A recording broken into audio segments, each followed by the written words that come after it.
sabar. Manusia ada batasnya.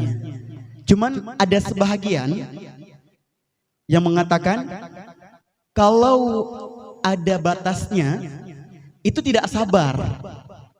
Dan juga manusia sabar ada batasnya.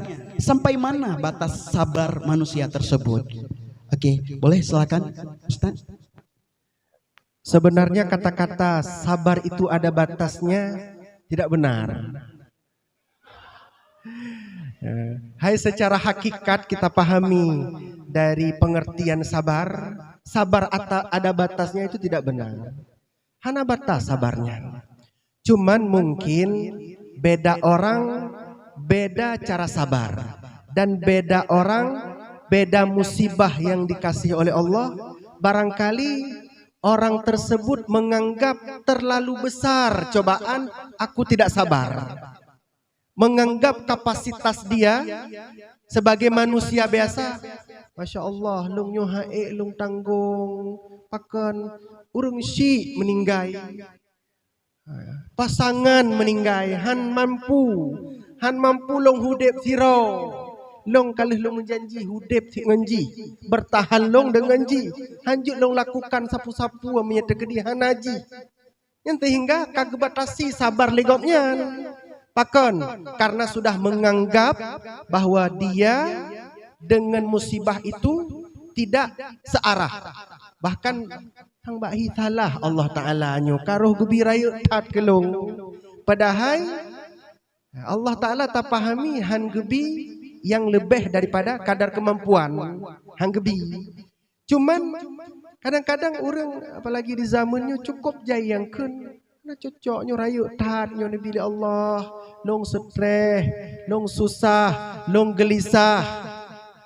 Yang sebenarnya cuman diri dro sagai yang menjadikan gopnyan untuk merasa hana layak terhadap cobaan itu. Nah, tira ulama bahkan beliau di Hadramaut Yaman, karena beliau banyak jamaah, karena beliau banyak masyarakat yang mengadu permasalahan kepada beliau, beliau pun nama masalah dro. Tabuh malam hantengut ke berdua jaro dia tehule. Mata teblek-blek jaga susah. Hantengut.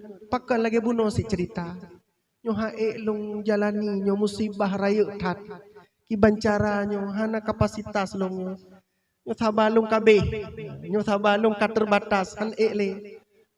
Malamnya laju. Nyo hudip bak masa Imam Haddad, Al-Imam Abdullah bin Alawi bin Muhammad bin Ali Al-Haddad. Yang biasa dakun Imam Haddad. Duh nekalan Imam Haddad bak binih bintih. Padahal Imam Haddad kam meninggal. Duh nekalan dalam bayangan gopnya. Masya Allah. Imam Haddad di samping bintih. Ne piu-piu mata nekalan. Ne pastikan nya Imam Haddad, nya Imam Haddad. Sehingga bawadanya nekele Imam Haddad kalam yang lunken bunuh. Wahai hamba Allah, la yakthur hammuk ma quddir yakun. Baik terlalu gundah. Yang ditakdirkan pasti akan terjadi. Dak beek susah kata kejadiannya tetap akan terjadi. Pakan karena Allah menginginkan itu terjadi. Ata yang kegop han kegedanyo, ata yang kegedanyo han kegop. Tugah kata deng bak pintu Allah yang kagejuk oleh Allah pasti yang terbaik bagi kita.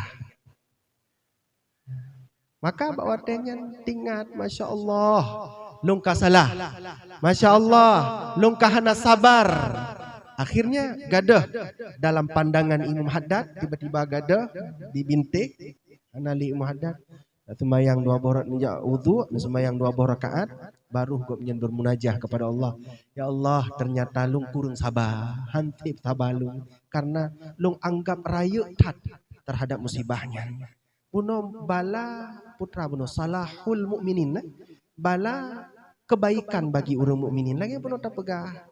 Maknanya hanadu haga kebaikan. Nada keun hai tungku bala, gimana baik. seandainya takalan kepada diri balanya, diri susahnya, diri musibahnya. Tetapi menyatakan so yang apa yang di belakangnya disembunyikan dan tele danyo pasti dakun bahlung jalani bala mentang di belakang ji lebih baik yang telah engkau atur. Maka menan secara pemahaman nilai menurut takalan-kalan di dalam rujukan pembahasan sabar hana batas sabarnya. Cuman getanyo sagai yang merasa tidak layak dengan bala yang sebesar itu Allah berikan kepada kita. Mungkin menan.